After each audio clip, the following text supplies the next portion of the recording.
Hello, அனைத்து வியூவர்ஸுக்கும் வணக்கம். அனைத்து திருமண நாள் கொண்டாடும் அன்பர்களுக்கும் கடவுளை பிரார்த்திக்கிறேன். அனைத்து திருமண நாள், பிறந்த நாள் கொண்டாடும் அன்பர்களுக்கும் கடவுளை வேண்டுகிறேன். இன்றைக்கு நாம் சொல்லக்கூடிய தகவல் குடும்ப உறவுகளை பற்றிய ஒரு தகவல். இன்றைக்கி பார்த்திங்கன்னா நிறைய குடும்பங்களில் கணவன் மனைவி, சகோதரன் சகோதரி, அண்ணன் தம்பி, சகோதரன் சகோதரி, இந்த மாதிரி பல பிரச்சனைகள்.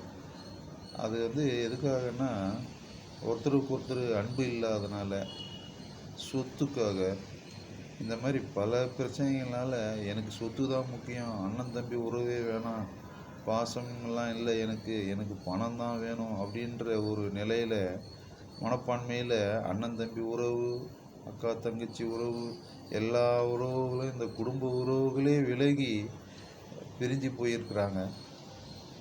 அது மாதிரி இருக்கக்கூடாது அப்படின்றதுக்காக சொல்லலான்ட்டு.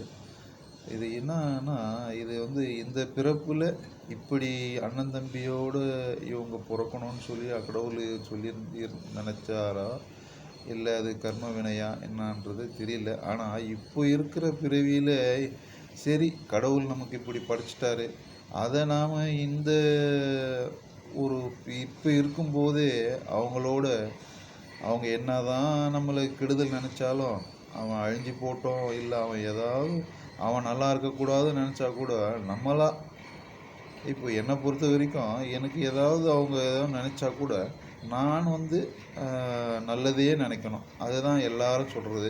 இயேசுவும் அதை தான் சொல்கிறாரு, நபிகளாரும் அதை தான் சொல்கிறாரு, இந்து கடவுளும் அதை தான் சொல்கிறாங்க. அதனால் அவங்க என்ன தான் கெடுதல் நம்மளை நினச்சாலும் அடுத்த பிறவியில் நாம் அக்கா தங்கச்சியோடு பிறக்கிறோமோ இல்லை அண்ணன் தம்பியோடு பிறக்கிறோமோ தெரியல. அதனால் இந்த பிறவியில் சரி, அவங்க எப்படி ஒன்றா என்ன வேணால் சொல்லட்டும், என்ன வேணால் நினைக்கட்டும், நம்ம அன்பாக இருப்போம், நம்ம அவங்க கூட இணக்கமாக இருப்போம் அப்படின்னு சொல்லி அந்த மனப்பான்மையை வச்சுக்கணும். அதாவது நபிகளாரை ஒருத்தர் கேட்குறாரு, உதாரணத்துக்கு சொல்கிறேங்க.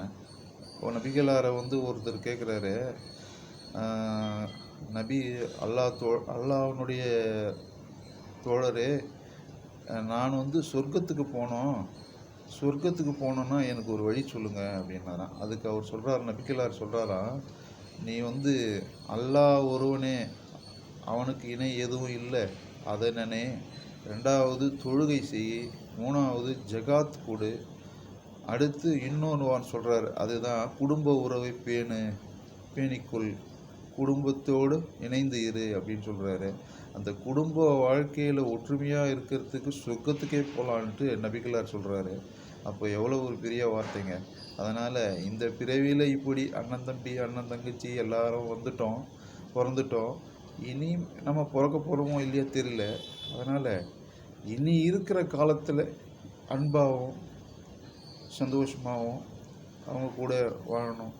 சகோதரனை பார்த்தா பேசுறது சிரிக்கிறது, தங்கச்சியை பார்த்தா பேசுறது சிரிக்கிறது, இப்படி குடும்ப உறவுகளோட ஒற்றுமையாக இருந்துட்டு அன்பாக இருந்துட்டு வாழ்க்கையை வாழ்வோம். எல்லோரும் நலமுடன் வாழ ஆண்டவனை வேண்டுகிறேன். நன்றி, வணக்கம். அனைத்து வியூவர்ஸும் சப்ஸ்கிரைப் செய்யுங்க. நன்றி, வணக்கம்.